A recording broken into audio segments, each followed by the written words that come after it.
Hello, my sweet friends. Welcome back to the Book Nook. I'm Raggedy Auntie, and Auntie Purl and I have a really cool book that 3 of my friends sent me. Their names are Dublin, Rome, and Kingston, and they picked this book out, and I think it's a great one. It's called Randy Riley's Really Big Hit. It was written and illustrated by Chris Van Dusen, and it's dedicated to Elliot Charles Ziner Piper. Genius. Randy Riley stood at bat. He gazed out at the mound. His knees began to tremble and his heart began to pound. Then Randy started thinking about the pitcher's throw. He wondered, without gravity, how far the ball would go. And he stood there pondering. Strike 3 went whizzing by. "You're out!" he heard the umpire call, then walked off with a sigh. See, Randy was a genius. He just couldn't hit the ball. He struck out every time at bat. He wasn't good at all. But something beyond baseball brought a smile to Randy's face. What Randy Riley really loved was stuff from outer space. He studied all the planets. He memorized their tilt. He researched how the thrusters on the rocket ships were built. He knew the constellations and the light years to the stars. And wouldn't it be great, he thought, to ride a bike on Mars?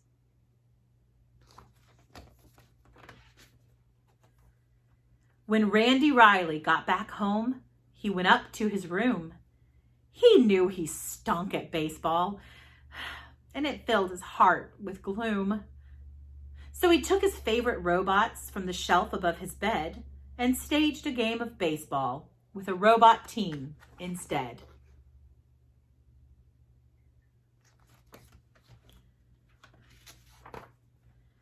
That night, before he went to sleep, Randy scanned the sky, and through his Spaceboy telescope, a glimmer caught his eye.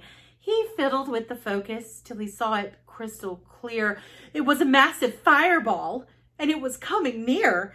Alarmed, he started plotting the projection of its path. He formulated diagrams, he double-checked his math, he calculated quickly and concluded, with a frown, in 19 days, the fireball would crash into his town. Randy Riley flew downstairs to warn his mom and dad.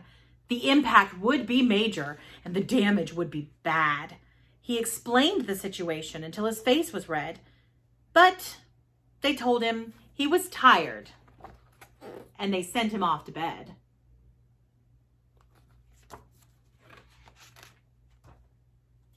Poor Randy couldn't sleep at all. He thought the whole night through. By morning, it was obvious just what he had to do. He gathered what he needed with determined resolution and lugged it off behind the shed to work on his solution.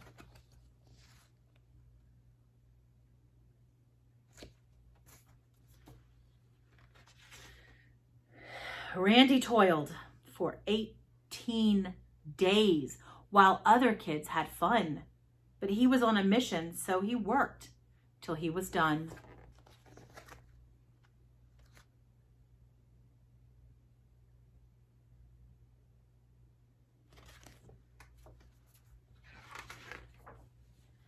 At breakfast on the 19th day, the news announcer said, "This is a special bulletin, emergency, code red. A fireball is approaching. It flew just past the moon. It's coming fast, so be prepared for it to hit by noon."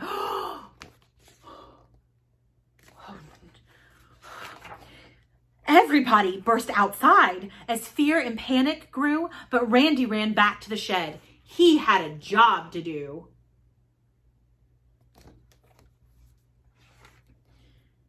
He grabbed the tarp and gave a tug. It slid off to reveal the mighty mammoth robot man he'd welded out of steel.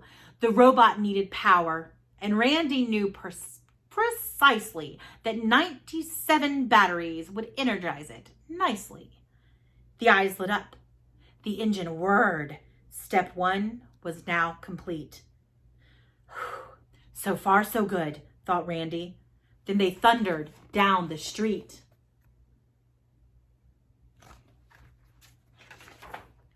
Step 2 of Randy's mission took place just south of town in a section known as Millville, where he slowed the robot down.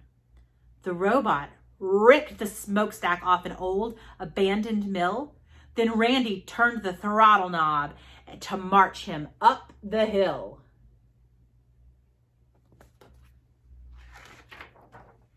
Back in town, the people were as frightened as could be, but Randy knew the time had come for critical step 3.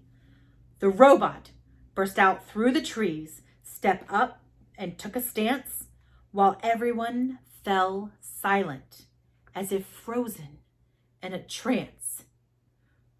Randy's eye was on the ball. No room for error now.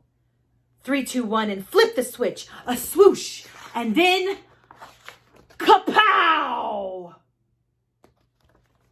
A blinding flash, a booming crash. He knew what he had done. Randy Riley had a hit. His very first home run. The fireball sailed out of sight. A rousing cheer began. Hooray for Randy Riley and his giant metal man. And as the crowd went crazy, Randy stood there with a grin and mumbled, "How predictable. A fastball. Low and in."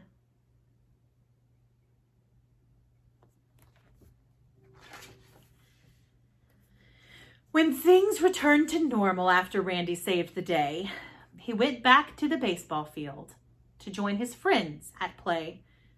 And though he swings in earnest, he rarely hits the ball, but that's okay, because Randy's had the biggest hit of all.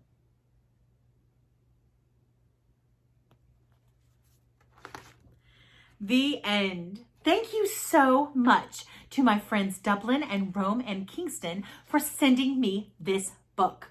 I just love it. I hope you all stay happy, stay healthy, and keep reading.